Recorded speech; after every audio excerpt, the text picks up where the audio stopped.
मेरे राजन की राजा रे, मेरे राजन की राजा रे, मेरे राजन की राजा रे, मेरे राजन की राजा रे, मेरे राजन की राजा रे, मेरे राजन की राजा रे।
श्री गुरुभ्यो नमः। हरिः ओम। गणानां त्वा गणपतिगं हवामहे कविं कवीनामुपमश्रवस्तमम् ज्येष्ठराजं ब्रह्मणां ब्रह्मणस्पत आनः शृण्वन्नोतिभिः सेदसादनम्। महागणपतये नमः। प्रणो देवी सरस्वती वाजेभिर्वाजिनीवती धेनामवित्र्यवतु। आनो दिवो बृहतः पर्वतादा सरस्वती यजता गन्तु यज्ञम्। वाग्देव्यै नमः। ॐ भद्रं कर्णेभिः शृणुयाम देवाः, भद्रं पश्येमाक्षभिर्यजत्राः। स्थिरैरङ्गैः सुष्ठुवागुंसस्तनूभिः व्यशेम देवहितं यदायुः। स्वस्ति न इन्द्रो वृद्धश्रवाः, स्वस्ति नः पूषा विश्ववेदाः, स्वस्ति नस्तार्क्ष्यो अरिष्टनेमिः, स्वस्ति नो बृहस्पतिर्दधातु। ॐ शान्तिः शान्तिः शान्तिः। हरिः ॐ तत्सत्। ॐ स्थापकाय च धर्मस्य सर्वधर्मस्वरूपिणे अवतारवरिष्ठाय रामकृष्णाय ते नमः। Namaskar to all of you. Welcome to the study of Māṇḍūkya Upanishad and its Karika. Yesterday we were seeing into the details of the cosmology or creation. Now we will continue from there. So in that, two things were noted. What were the two things? The first thing, prana or prakriti or maya creates the insentient world, the non-living. And what about the living beings? So your Atman or consciousness, true pure consciousness, true Atman, not the body, mind and the ego. That is the Parabrahma or Turiya, whatever different names it is called. So that Chaitanya, pure consciousness, now it doesn't do anything. It is inactive. But that reflected consciousness, reflected on what? Now the Prakriti has created so many body-mind complexes, the mind. So when reflected on that, I gave the example of pot filled with water. Water is like the mind reflecting the sun. So as many pot with water, so many suns are reflected. Can you deny that the reflected sun is not the sun? So likewise, the pure consciousness reflected on different minds, body-mind complexes, so looks as if it is living, and we are all that living beings. Reflected consciousness. But our true consciousness is pure Atman, that is our true nature. That is what we have to identify with. So these are the two things in the creation, the non-living and the living, and how that non-living is created by the prana, the maya or prakriti. Then the living beings are nothing but so many minds or so many body-mind complex, the ego. It's not exactly the ego, the intellect or the mind reflecting the consciousness. So it looks like we are all so many living beings. But if you go on breaking all that parts, break one, suppose there are 10 parts. You go on breaking one by one. So 9, 8, 7, 6, 5, 4, 3, 2, 1. Then if you break all the parts, what remains? You do not know. You can't tell what it is, whether one or many, because that is infinite consciousness, pure consciousness. So likewise, the Lord alone exists. All these unreal things are only here in name and form. It is all reflected consciousness. All this is untrue. Only the Turiyam, your true nature, the Paramatman or Parabrahman, is the only true thing. So now we have finished that portion. We will go to the 7th Karika. Now here Gaudapadacharya introduces so many concepts of different creation, what were prevalent in India, in Hinduism at that time, during those period, or even before that, during the Vedic period. So many different concepts were there, how this world is created. So now in Advaita, in Upanishad, in Bhagavad-Gita, or in this Karika, Gaudapadacharya, Shankaracharya, they are trying to prove all this intellectually. It should have logic. So everything they are doing according to logic and intellectual studies. It should answer the intellectual questions.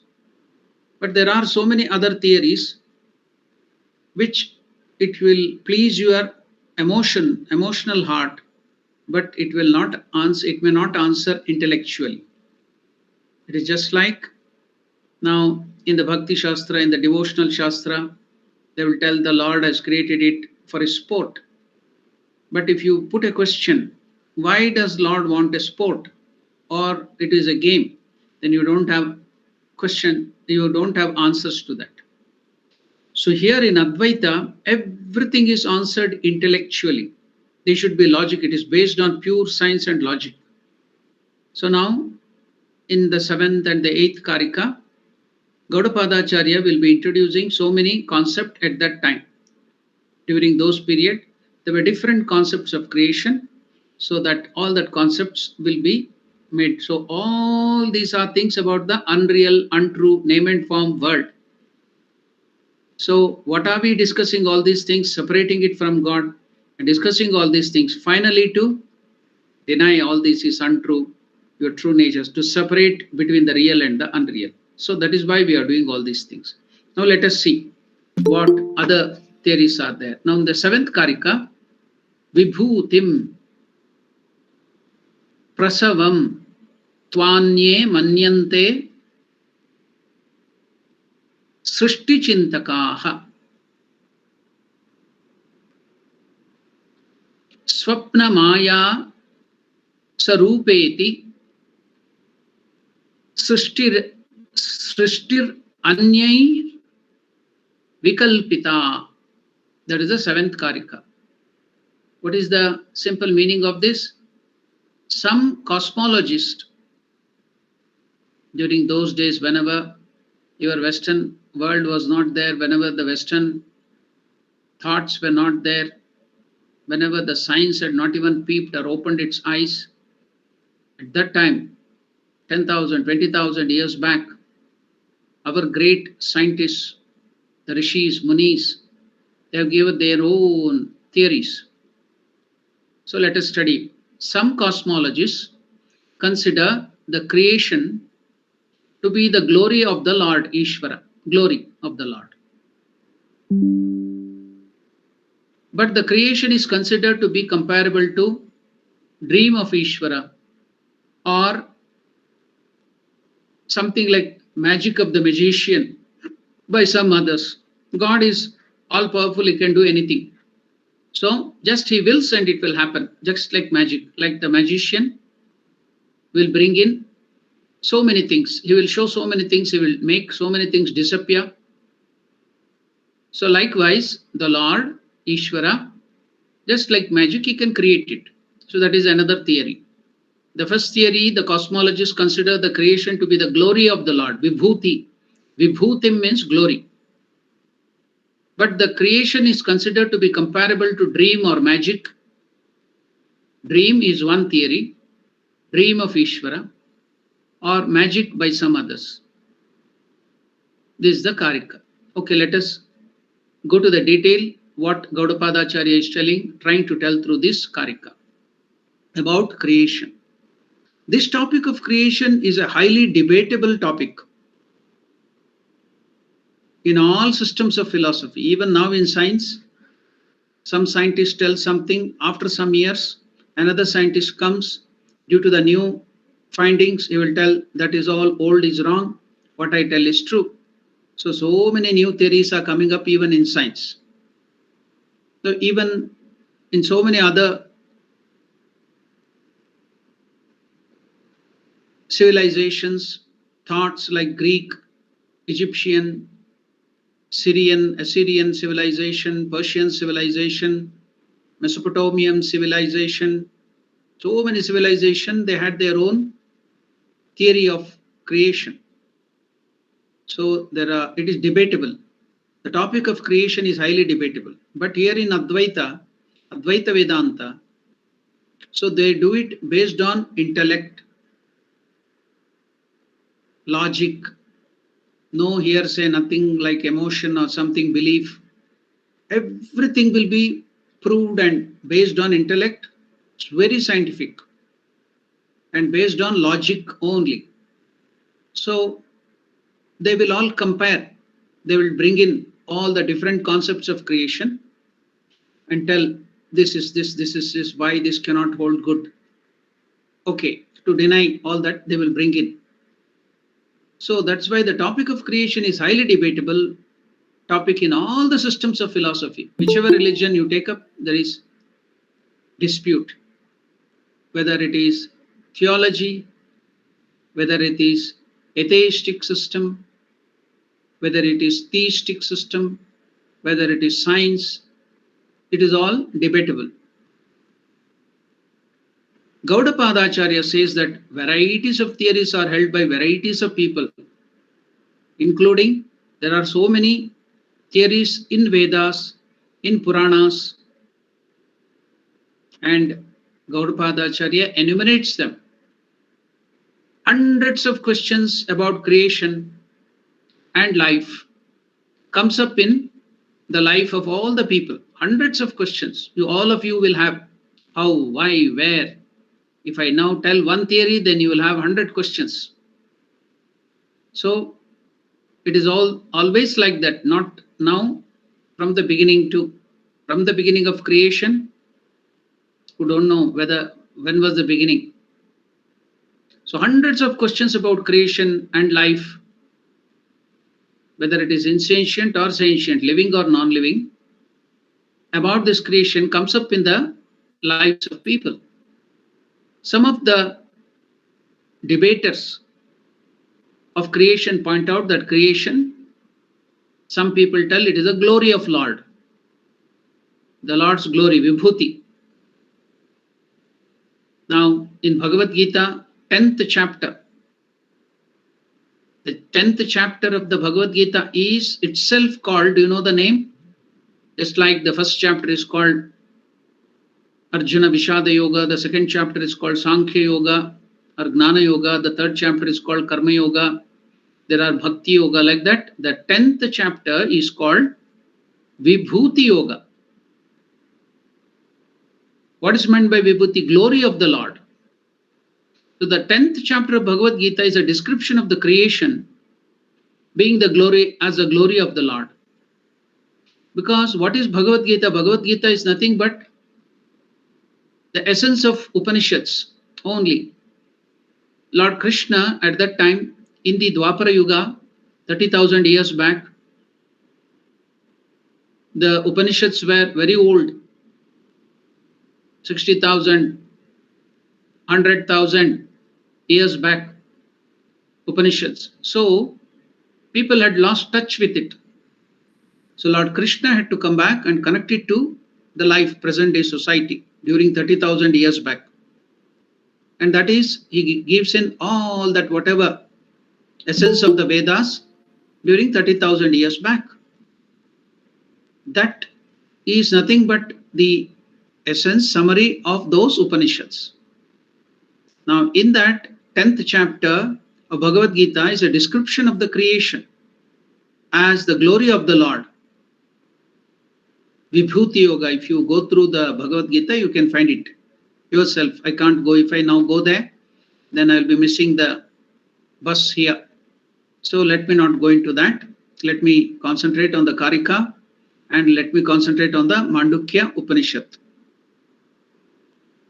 Some other creation thinkers visualize that creation is like the dream of God. You know, you go on dreaming. See now, Wright brothers, they were imagining, they were dreaming, they were, cycle repair shop or some vehicle at that time. They were repairing that vehicle or making that cycle. The Wright brothers were only repairing the cycle. They had the dream to build a vehicle by which you can fly. So they tried their imagination, they started dreaming and they started putting in effort. And see now, aeroplane is a reality. So likewise, they tell you also see dream so many things. After that, if you just dream and keep quiet, then that doesn't get materialized. But you put in effort to do that, then it will materialize. See now, you go to see the cinemas, movies. So the director or the producer or the story writer, he dreams something, he imagines something. So many varieties of movies are there. Drama, action movies, sci-fi or whatever, so many varieties are there. So they go on imagining, they go on dreaming, and then the producer has to put the money to that. Then the director has to bring in all the equipments, and everything is enacted by the actors. Then it is copied by the camera. Then it is made into so many digital ways have come up now. So then they project that through the projector on the screen, and you watch that for 2.5 hours or 3 hours. And in that 2.5 hours or 3 hours, you live one life itself. The whole life of the hero and other people who are there, within 3 hours or 2.5 hours, one whole life is created there, you see. Now you live the life in one generation maybe, So you can see 2-3 generations here. Your elderly people, grandfather, great-grandfather, your generation, then the next generation, like that, you'll be seeing so many generations. So, but here that all that 100 years of your life is condensed into 2.5 hours or 3 hours in that movie. The whole life will be projected there. You identify with that movie, with the hero, and for 2.5 hours, you have lost the external world at all. Completely lost. You are living a new life. You will cry with the hero, you will feel the pain, you will hate the villain, everything. The whole life is created, you see. It is a dream. So that's why you like to, because you want to forget the painful life of yours, you want to run away, just like the ostrich or the camel. What do they do when there is a sandstorm or there is an enemy? They will dip their head into the sand, and now they can't see the enemy. So they will think that, oh, no fear. Like that, we human beings, we can't face the world. We have so many problems, we have so many issues, difficulties, tension, worries. So how do we want to solve the problem? Run away from the problem. So go to some other resort, go to some other hill station, go to some tourist stations. And what is happening there? You are trying to forget your life, which you think it is painful. And you go to movies or some other things to forget everything. So for 2.5 hours, you are forgotten. The moment you come after the movie or that hill station or wherever you had gone for the excursion, again the real life, that is the present life, will come back. You are awake to the real life. So they tell this creation is the dream of Ishvara. So the dream of the Lord becomes the waking state of ours. It is so real, everything, not only waking, everything, dream, everything. All the 3 states. It becomes so real. It looks as if, but it is the dream of the Ishvara. Some people tell that it is the dream. Some other creation thinkers, cosmologists, visualize that the creation is like the dream of God. The Lord's dream is our waking state. So this is another version. So another version, some other version of the creation is like a magic show of Bhagavan. Many of you will have seen magic show. So the magician is there, he will bring in so many new things. Suddenly he will make things appear. Suddenly he will make things disappear. You know, there was one great magician called Sarkar, PC Sarkar in India. In his magic show, he went to the railway station and the whole railway compartment, he made it disappear. They will make the big elephant disappear. Then again they will make it appear. So many things they will make it disappear and appear. That is the magician. So likewise, the Lord is the magician and he is just bringing in from zero, from nowhere. So that is another theory. We have seen so many theories. So another version is that the creation is like a magic show of Bhagavan. So these are all different theories. So you should know. People are thinking like that. You too will be thinking like that. Many people will be telling about like that. Everything you should know. But we have to base all our argument on logic and science. Intellectually. Okay? Gaudapadacharya only presents all these versions and does not say which one is right and which one is wrong. These people have different type of versions of creation. It is there. You know it. Because he is the guru of Adi Shankaracharya. So some 1000 years back or 1500 years back, Gaudapadacharya lived. So at that time, what was all the theory prevalent? And what was prevalent in Vedas? What was prevalent during Krishna's period in Bhagavad-Gita? So it's all recorded. So all that theory, so many varieties of theories, which there is schools of thought, is introducing to us. And he will never tell which is wrong, which is right. That's not our business. So Gaudapadacharya here only presents all these versions and does not say which one is right and which one is wrong. Even in Vedanta, in Vedas itself, all these different varieties are presented according to context. In different context, different creation, theory of creation is presented. Now we shall go to the next Karika, Karika 8. What is it telling? What is Gaudapadacharya telling here in this 8th Karika? Ichha matram prabhoho srishtiriti srishtau vinishchitaha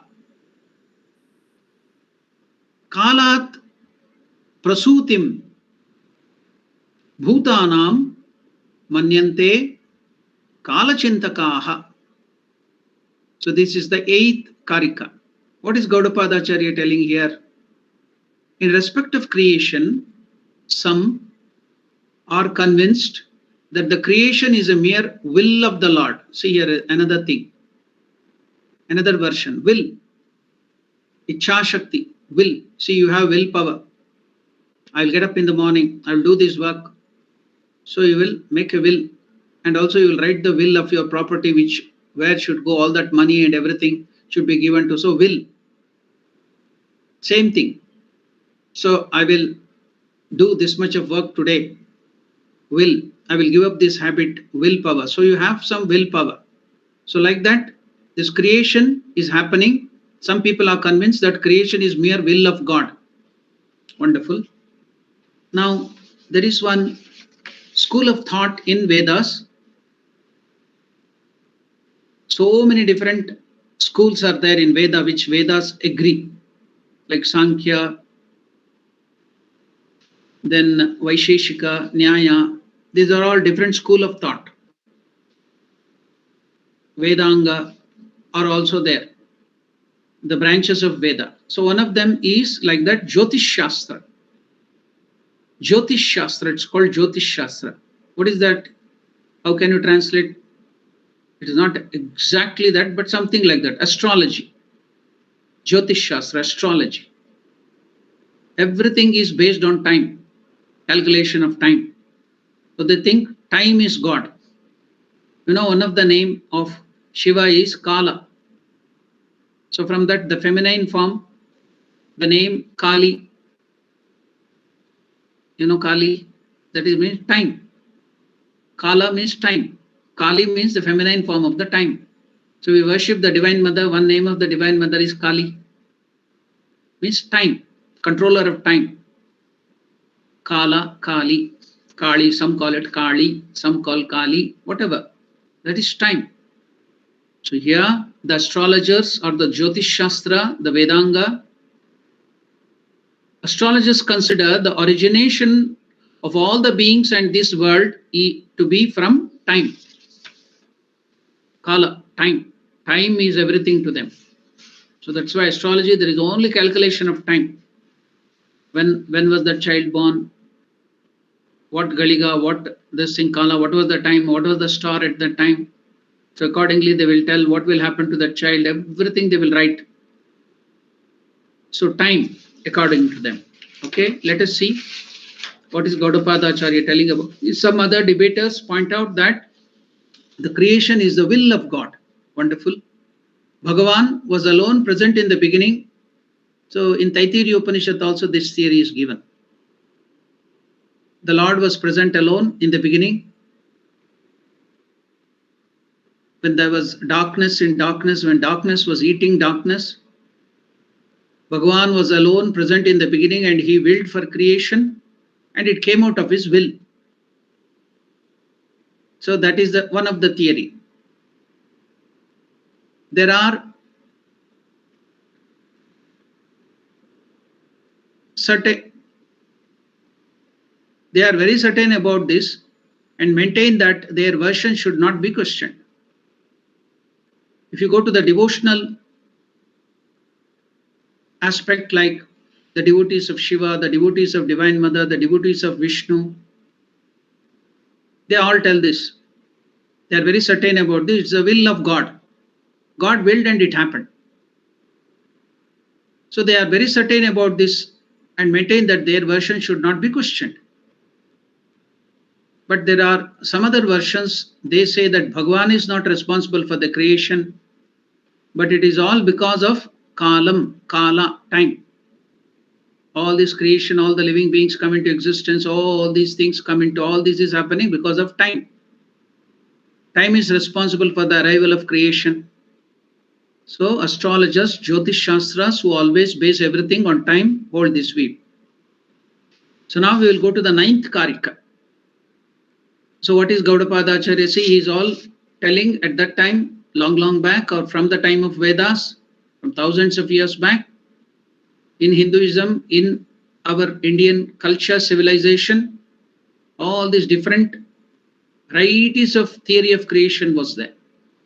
But Advaita Vedanta bases it on pure logic, and it should answer all the questions. It should be logical, it should be scientific, it should be, that's why many of the scientists in the West, they like to follow, they love Advaita Vedanta because it is based on logic and science and it is intellectually convincing. So you can see our scientists, the great rishis, they were great thinkers. They question, they come, so finally they come to the, what is that intellectual conviction? Thousands of years our scientists are thinking about it. It's all based on logic, no emotions, no superstition, no belief. Logic, it should be logical. So now let us see some other, this thing, Karika, in the Karika 9, what our Gaudapadacharya is bringing in so many theories of creation. Bhogartam srishtiritya anye kridartam iti chapare devasyaisha swabhavo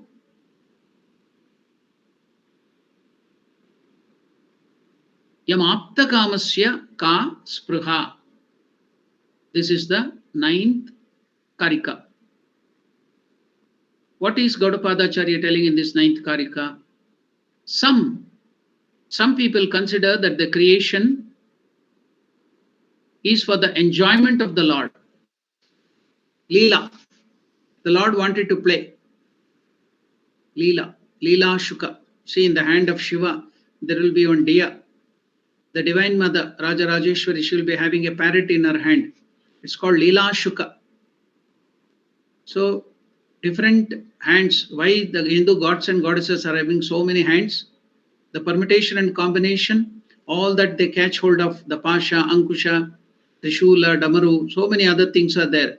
Leela Shuka, the deer, they're all representing some ideal.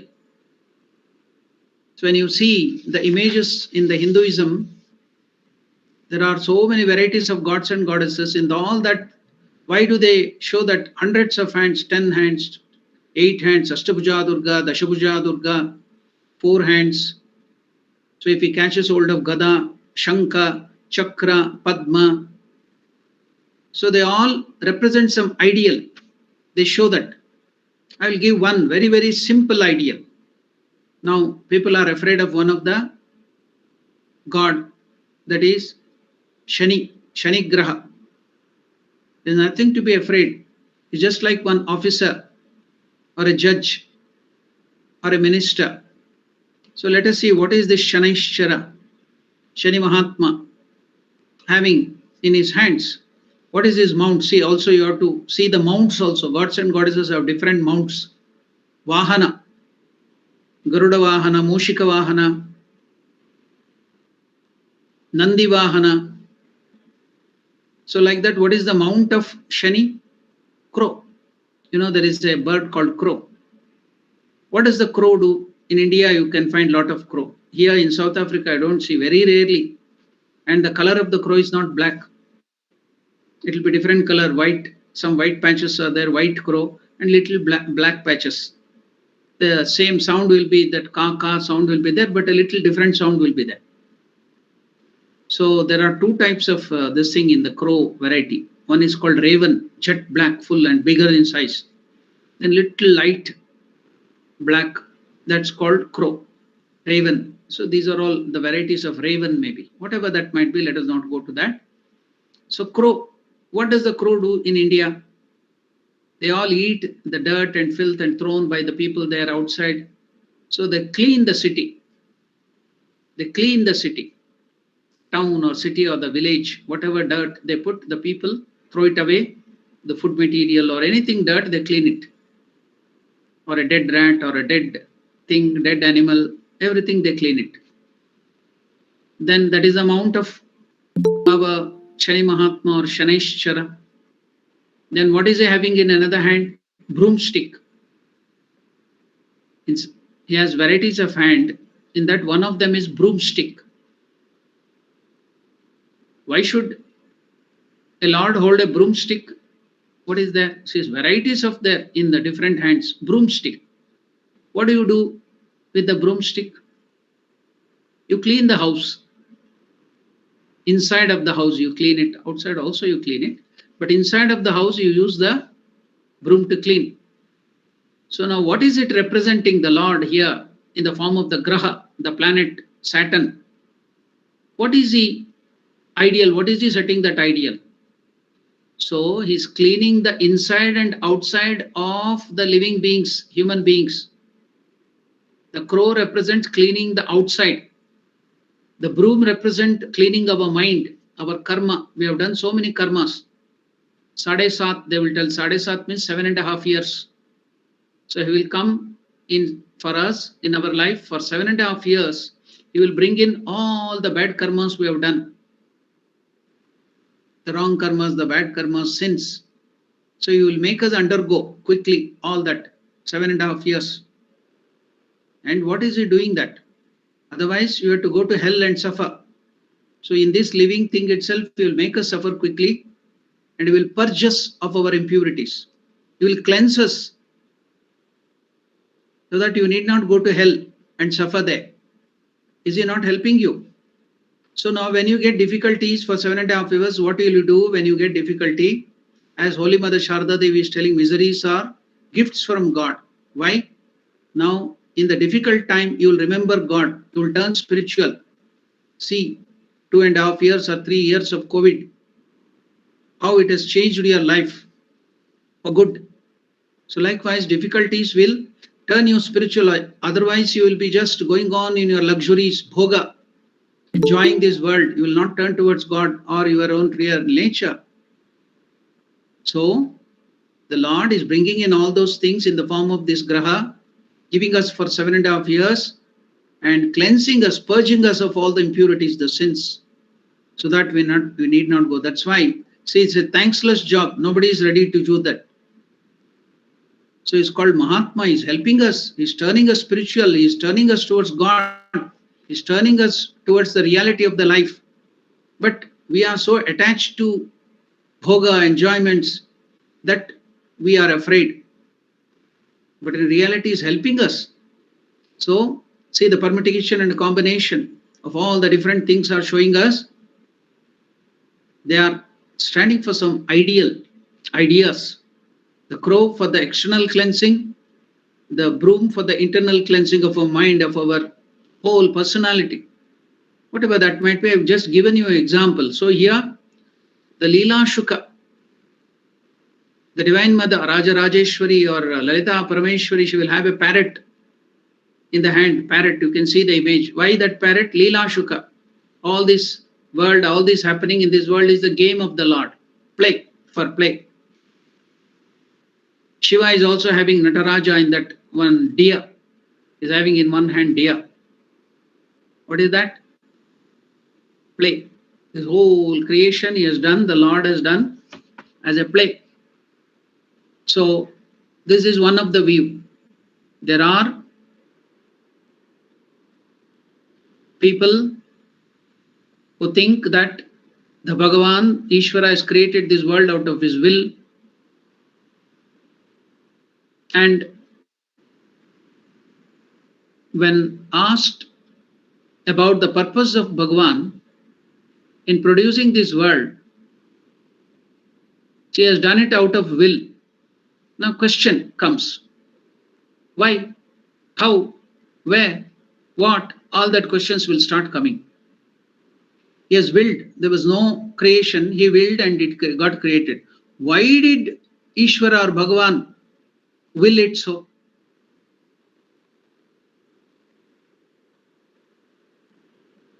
There are some people who hold the view that Bhagavan has created this world out of his will just will only. Don't question it. And when asked the purpose of Bhagavan or Ishvara producing this world, they say that Bhagavan created this world and the beings, living beings, for his own entertainment. For his entertainment. Some others say that this creation is the sport of the Lord, Leela, play. Vedanta itself in Vedas and in Vedanta gives all these answers at different times. But all these theories will work only temporarily. For sometimes it will satisfy. At different stages of evolution, you will like it. Okay, yeah, you'll be satisfied, convinced. But when you go deeper and deeper, questions will start coming, doubts will start coming. So everything should be based on intellect. Otherwise, after so many doubts will come. So temporarily you will be satisfied. As you go deeper, as your intellect sharpens, when the questions come, this will not satisfy. It will work only temporarily. When one probes into these versions of creation, they will lead into more questions and doubts and doubts. Any answer regarding creation will lead only to mystery and confusion about the creation. Only just the level of the mystery will shift. Okay, let us take one of the theories, that is the Lord dreaming up this universe, similar to us dreaming our dreams. So that is one of the theory. But in our dream, in our case, when we dream, the dreams are based on the registered impressions of the experiences. What we experience, we dream that. When we go to the dream state, swapna, we dream that which we have already experienced or in our last life. We have had the waking state, in our waking state. So every dream presupposes a waking state, waking experience. How can that apply to Bhagavan or Ishvara? Because before the creation, he has dreamt it, he is dreaming it. He is there before the creation. So how can you express the waking state or what he has experienced that? So it doesn't work when that question comes. Every dream presupposes for us to dream, it should dream on what has happened, the facts, earlier experience, maybe not in this life, last life, or in this life. So in the swapna, you go there and start dreaming about it. How can you apply to the dream of Ishvara? Every dream presupposes a waking state. This will not apply to Bhagavan or Ishvara, the Lord. So we all dream everything according to our samskara, karmas, our papa and punya. Accordingly, we do all this dreaming and doing all the work. Similarly, karma and janma, the birth, cannot apply to Bhagavan, is not bound by any karma. We individual souls are bound by karma, by our actions, good or bad, or the janma. But how can the Lord be bound by that? He is not. He is all powerful, omniscient. He can't be bound. So similarly, karma and janma cannot apply to Bhagavan, Ishvara. So now Gaudapadacharya says that any theory of creation will generate a lot of problem, and because you are using the word creation. So what is the logic? How can we solve this? Regarding the universe will never give, all these theories can never give intellectually satisfying answer. Now, so what the Advaita Vedanta tells, Gaudapadacharya stand is that there is no creation. The world did not arrive. If it has arrived, why did it arrive is the question. The world has always been there. The world, this universe, always been there in Brahman, either in unmanifest form or in the manifest form. So when it gets manifested, it is Srishti. Then it continues, it is Sthiti. When it is resolved back, Pralaya. So it is unmanifest form. So manifest, unmanifest, manifest, unmanifest, cycling. The world never was created. It is there from the beginning. Nor did it arrive, but has always been there as name and form. It was in name and form, in unmanifest or manifest form. So it is, because it is name and form, it is not as true as the Bhagavan or Parabrahma or the Atman, pure consciousness, Mithya. It is untrue.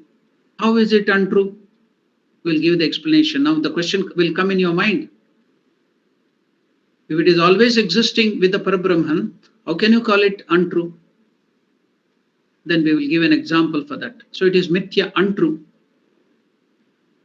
and forms an integral part of Brahman. If it is an integral part of Brahman, then how can you call Mithya? The question comes next. So Gaudapadacharya uses this expression, Swabhava.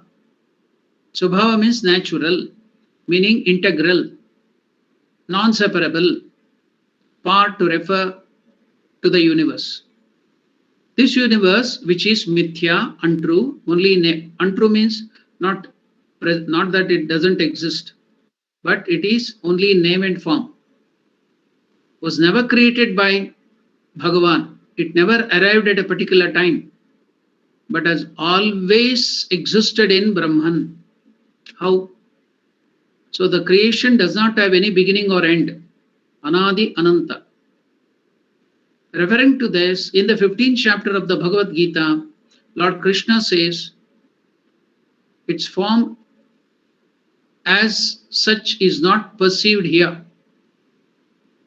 It has no beginning. The creation, its form as such is not perceived here. It has no beginning, it has no middle or no end. About Krishna, the creation, Lord Krishna tells in the 5th chapter. That's why, what is Advaita Vedanta telling us, or Gaudapadacharya telling?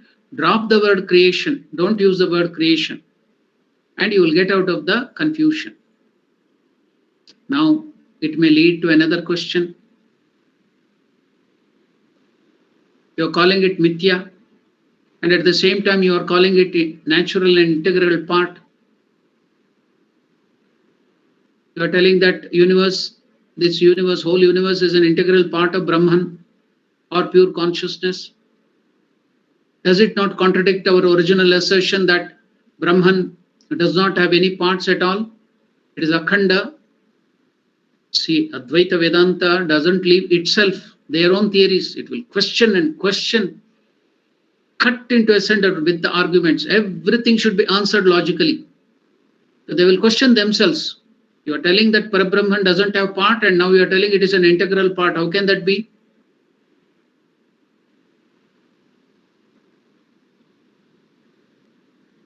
Does it not contradict our own original assertion that Brahman does not have any parts at all?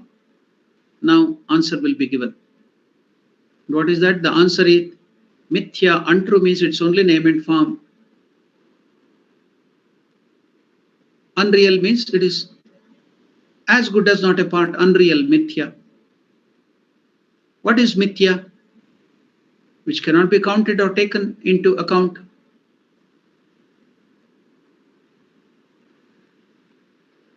It is experienced but cannot be counted. Like how? Any example? Shadow. Have you seen the shadow of your own body? You've seen the shadow of your own body, isn't it?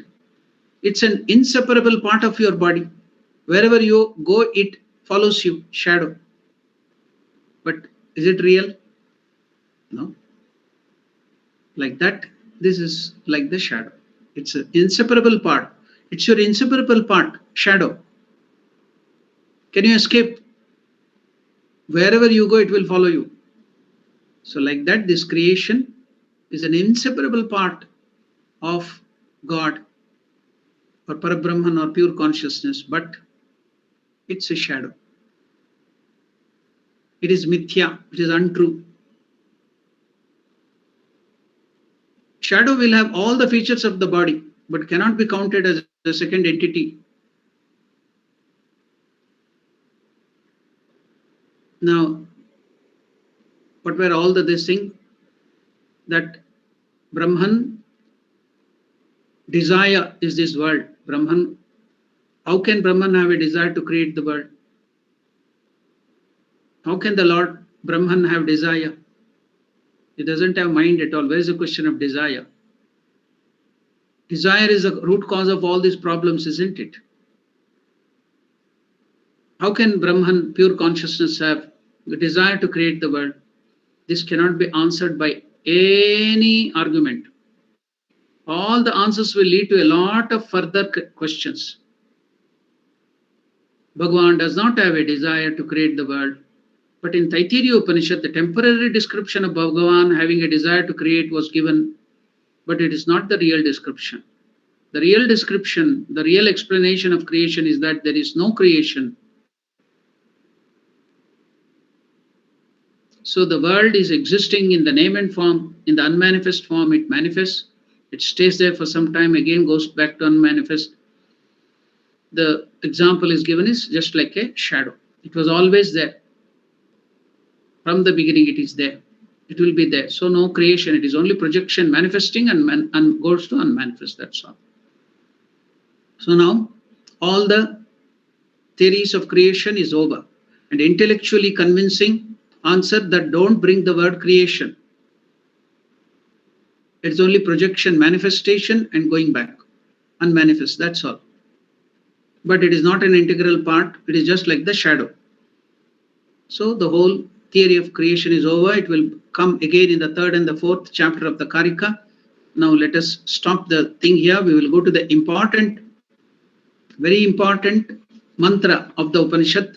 Now we had steered out of the mantra and we studied the 9 Karikas based analysis. Karika is the analysis of all these 1 to 6 mantras. Now we are going to the actual mantra, the 7th mantra of the Māṇḍūkya Upanishad. What is the Rishi of the, now Gaudapadacharya is not telling, it's the mantra of the Upanishad. After that, Gaudapadacharya will come to that, okay? Now it is purely Māṇḍūkya Upanishad mantra, the Rishi. Mandukya Rishi might have given, his name was Mandukya, so it is called Māṇḍūkya. So many other things are there. Now let us see one Rishi, or it has come from God, him directly, the knowledge of God. So the 7th mantra of the Māṇḍūkya Karika, what is it telling? Nantaha pragnam na bahish pragnam. No means na ubhaya becomes no bhaya. No bhayata pragnam na pragnana ghanam. It's all denying, you see, na, all neti. Not this, not this, not this. It's a very important mantra of, it is telling about truth, negating all the untruth. Na pragnana ghanam, na pragnam, na pragnam means na apragnam. First one is na pragnam, na apragnam becomes na pragnam. Adrishtam, avyayaharyam, agrahyam, alakshanam, achintyam, avyapadeshyam, ekatma pratyayasaram, prapanchopashamanam, shantam, shivam, advaitam, chaturtham, manyante, sa atma, sa vigneyaha. This is the 7th mantra. First it will, whatever we discussed all this time about the untrue world, about the waking, when identified with the waker's body, the physical body, and the waker's world. The first state, Jagrat, then in the Swapna, the dreamer's body, dreamer's world, and the third one, the third part, identified with the unmanifest or the potential body, potential world, the Sushupti, all that what we discussed. We have seen about that untruthing, mithya. So now here in the seventh mantra, the Upanishad is denying all that. No, that is not Brahman. So the whole thing is separating the consciousness from the untrue things, mithya from the satya. What is that great mantra? Asatoma sadgamaya. We are moving from asatya, untrue, mithya, to sadgamaya. Tamasoma jyotirgamaya. We are moving from tamas, darkness, to light. Mrityorma, from mrityu, mortality, death. Amrutangamaya, to immortality. So all these mortal things, suffering, pain, trouble, then all the darkness, all that is untrue, was all discussed now. So we got an idea of what is all these untrue world. Now we are coming to what is truth. They've separated it now. This mantra is separating it. No, not that, neti, na iti, na iti, na iti. Then it is telling iti, iti. In the last line, it is telling this is sa atma, sa vigneya, this is pure consciousness, this is your true nature, you are this. What is that?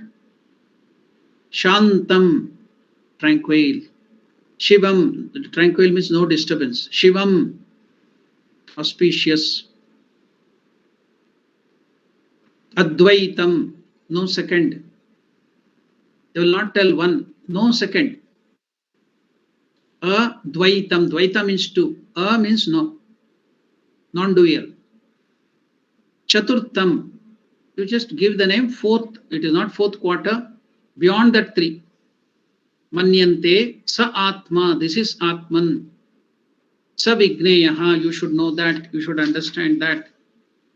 So now we shall see the simple meaning of what the seventh mantra is telling. We have already completed our time, but we will just see the simple meaning of this. And next time we will go to the detail of this very, very important mantra, which is telling what is consciousness, about the truth, what is the reality, satya, eternal thing. So now the seventh mantra is telling they consider the turiya. So this is the fourth state. It's not fourth state, real state. Turiya, to be that which is not the outward consciousness. What was the outward consciousness? Waking. When you identified with external world, external body, waking body, it is outward consciousness. So it is not outward consciousness.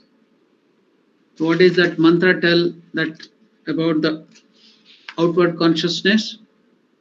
Na antah pragnaha, na antanantah pragnaha, na bahish pragnaha. So not inward consciousness, not outward consciousness, not the consciousness turned both sides, ubayaha. Not a mass of consciousness, pragnana ghanaha, it was there, used there. Not a mass of consciousness, not the all-knowing consciousness,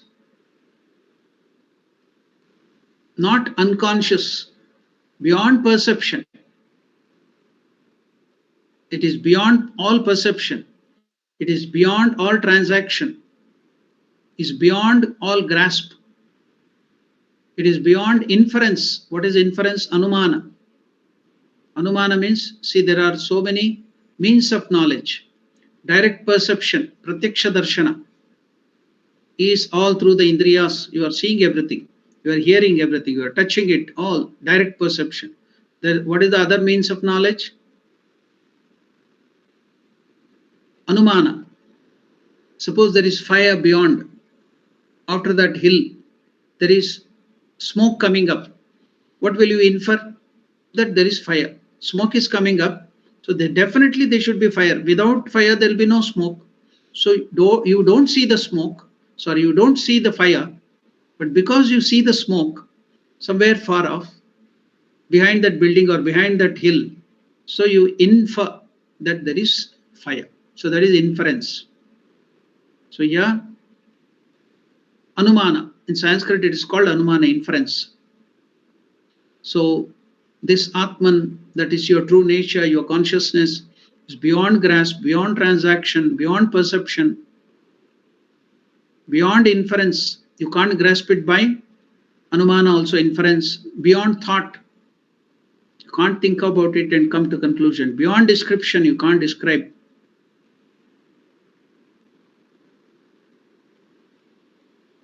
It is traceable through the unbroken self-awareness only. Self-awareness, Atma analysis, Atma Vichara, self-awareness, awareness, Vichara is over awareness, identifying with that. It is traceable through the unbroken self-awareness, free from the world, tranquil.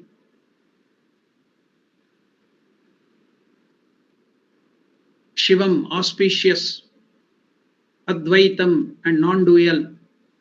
That is Atma, that is your true nature, that is the reality, that is Turiya. And this has to be known.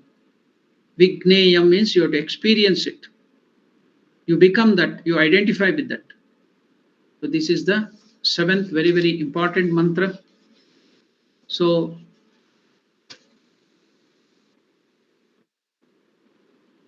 this is the essence of this Upanishad.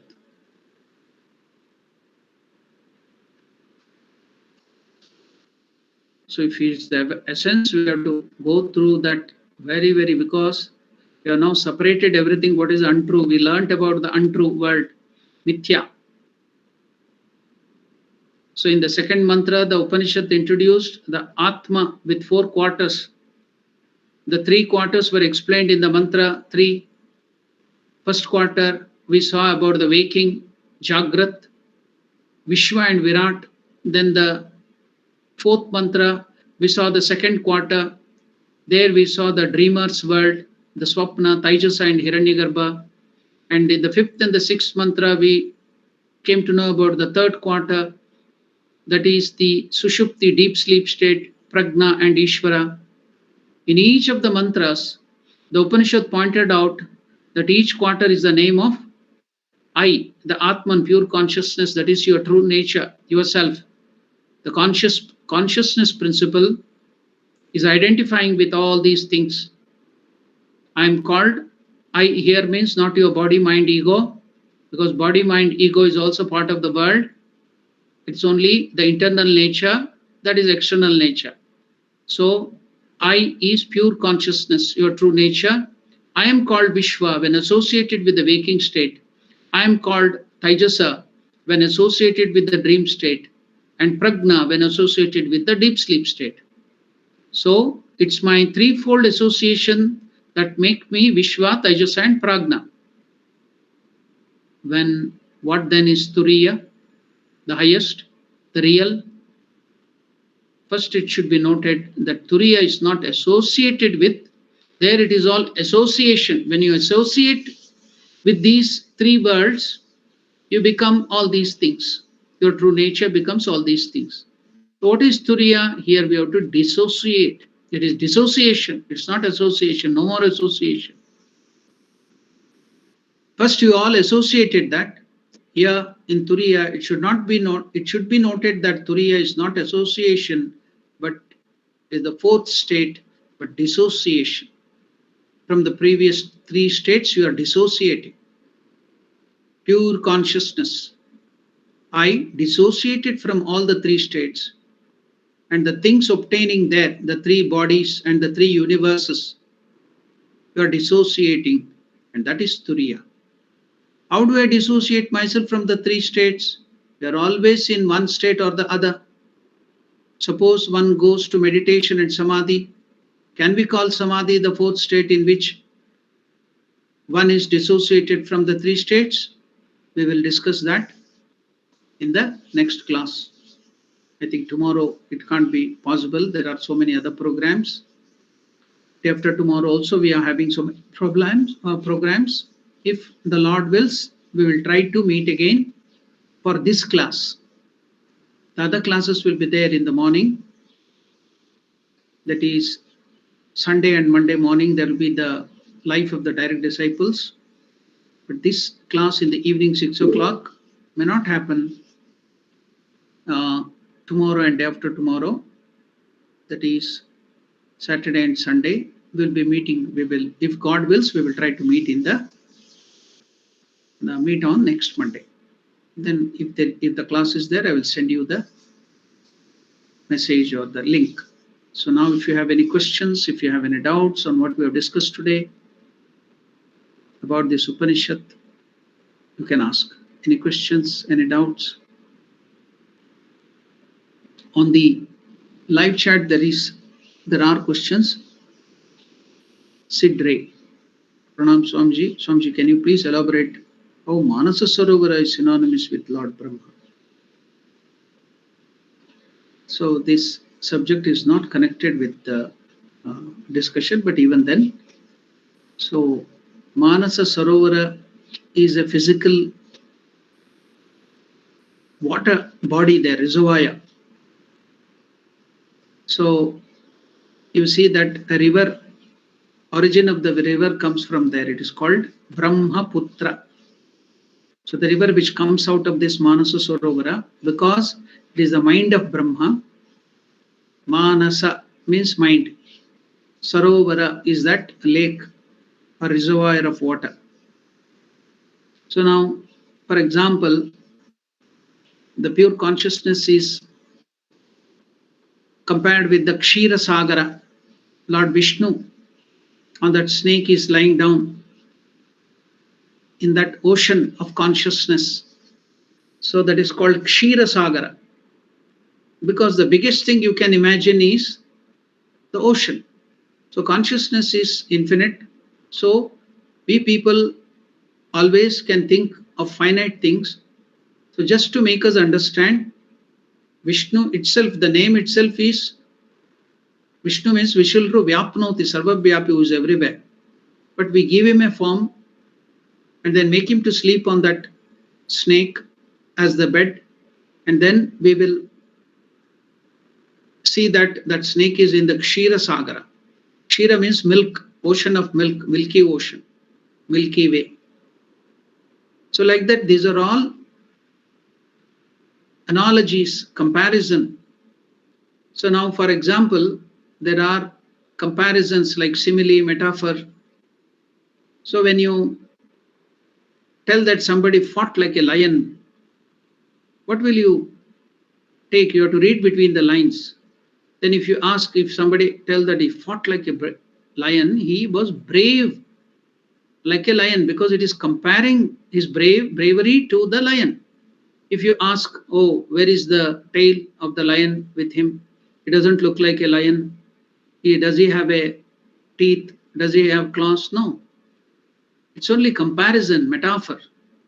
So in the Puranas and in the mythologies, there they make it to human beings to understand, because they can't understand higher things. So they will make such comparisons. The Sarovara as the mind of Brahma. You have to read between the lines. The mind of Brahma. Brahmaputra, the river rises from there. So the name Brahmaputra, son of Brahma. See the four Sanaka, Sanandana, that rishis, they are called Brahma's Manasaputra. Narada Maharshi is also Manasaputra. Now if you ask the question, oh, did Saraswati and Brahma unite in body and then they were born? No. That is a physical thing which we have it here. In the gods, it is not like that. Their body is pure and it is conscious principle. You can't imagine, but we understand only the bodily things here. So they give these comparisons. So Manassas Sarovara and Kshira Sagara, the churning of the ocean with the Merudanda, the Rakshasas on the one side, and the Asuras on the one side, and the Devatas on the one side. They are allegories, which is happening in our mind always. The bad forces, the negative forces, thoughts, they're all asuras, demons in our mind. And the good forces, the good thoughts, they're all, the positive forces are the devatas. So there is a churning between that. We are now pulled between the good and the bad. So our spinal column and other things is the representative of our mind, Merudhanda. There it is the Parvata. So it is being churned. So we are also being churned. Then so many things comes up, things of desires like Kamadenu, Airavata, then Vajashrava, so many things come. Then finally Halahala, the great poison comes. So here in our mind also, because of this churning between the good and the bad, we get so much of toxins, diseases, all that thing, depression, worries. Then after that Shiva comes and drinks that poison. Then the Guru Rupi Shiva comes and he gives us the mantra diksha, takes away the poison, all those things, all the bad karmas on himself, and gives us realization. What is Amrita? It's not some liquid. So if we tell Amrita is a liquid, can I drink it? No. Amrita. Amrita means Mrityu means death. Mrita. Means no death. That is the knowledge of Brahman, your true nature, will give you deathlessness. That is the idea. So we have to read between the lines. Likewise, here Manasa Sarovara is just an allegory, where the water body there is considered to be the mind of the Lord Brahma. So that is all allegories in Puranas. Okay. Then Om Swamiji, when reflecting upon this Upanishad, one may feel more and more dissociated from the world, even family. How should one approach this feeling when it arises? See, that's what you have not caught the essence of this. I am telling you are Parabrahma Swarupa. You are not the body-mind complex, but in reality you are that. Then is your family like your mother not Parabrahma Swarupa? Is she something separate? Your father, your dog, your house, living and non-living, everything is Parabrahma Swarupa. And how can you dissociate from the world? So here you have to look, you have to see the Parabrahman, the essence, the consciousness in them and serve them. That is the idea. It is not going away, running away. But if you are Parabrahman, if you have that Atman in you, pure consciousness, does not your mother have that? Does not your brother have it? Does not your sister-in-law have it? Does not the dog in you have that Atman, Parabrahman, pure consciousness? So why do you run away from your own consciousness? Where can you run away? So seeing, instead of identifying with the body-mind complex and having hatred and other attachment, see the Lord in every one of them and serve them. That is the idea. That is practical Vedanta. It's not running away. And how can you then? That's what you have not grasped the essence of Vedanta. So that is the approach. Serve them, seeing Atman in every one of them, serve them. Your attitude will change now. The whole attitude, awareness will be there, and you will not see the body and other things where the mother only if she serves and cooks, then only I will look after her. If the father brings in money and gives me many things, then only I respect. After they become old, then I will push them away to the old age home. Or after you get married, then you will not treat your mother well. How can that happen? If you identify with the ego, selfishness, individuality, then you will do all those things. If you identify with the Paramatman, you see Paramatman, the pure consciousness in them. And when you see God in them, what will you do? You will serve them. So you will not run away. That is the idea. Okay. There are no more questions on the live chat. Any other questions here? In the Om Swamiji. Om Colin Chetty, please tell. Swamiji, in question that I have, in especially in the 5th and the 6th verse regarding creation, it seemed like we created a treasure map. The treasure map, unfortunately, the treasure which was supposed to be the source of the creation, we eventually came to creation to the found the treasure that creation does not actually exist. We have to take it out of our mind, the concept of creation. So Projection or manifestation. Yes, yes. So I was afraid that in how many other Vedantic scriptures that we have that describes this concept that creation actually does not exist as we human beings know it. No, in Vedanta, everywhere it is there. Only thing in the Puranas, in the Ramayana, Mahabharata, and devotional scriptures, because we are at a different lower level of evolution, you cannot understand the higher concept. So they will take you through these things. Finally, too, as you go up and you get convinced and you become more evolved, then that will be negated, and you will go to the next step. See, just like in your baby nursery or the kindergarten, they will tell the world is flat. And if you go to the next thing, they will be still telling that the world, it is the earth which is the center, sun is going round. Mm. So, but later on, when you get the capacity to understand, your maturity grows, then they will start telling you the truth.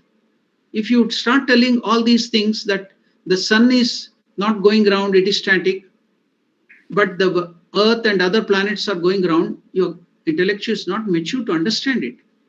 Then they will give you all these concepts, then gradually take you up. Understood, Swamiji. Understood. Thank you, Swamiji. Oh. Any other questions? Somebody was asking earlier. One mother tried to ask the question. Are there no doubts, no question?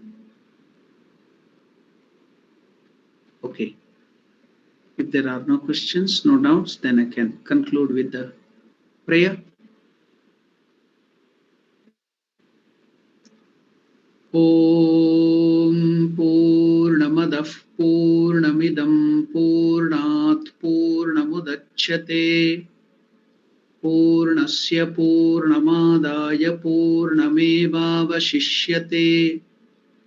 Om Shanti Shanti Shanti. Harihi Om Tat Sat. Shri Rama Krishnarpanamastu.